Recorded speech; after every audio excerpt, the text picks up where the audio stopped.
వాళ్ళలో ఉంది అనుకున్నాను నేను. ఆయన అన్న మాట నా జీవితంలో నేను ఇప్పటికి కాదు ఎప్పటికీ మర్చిపోను.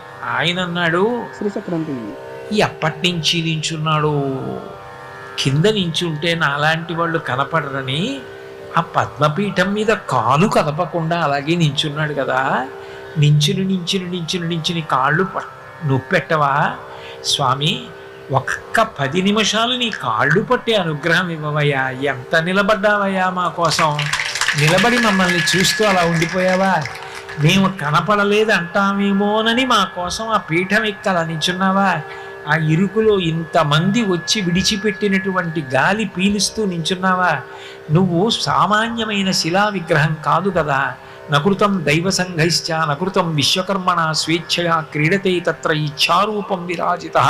వెంకటేశ్వరుడు అంటే విగ్రహం కాదు, సాక్షాత్ శ్రీమన్నారాయణుడే కలియుగంలో అలా నిలబడ్డాడని వ్యాస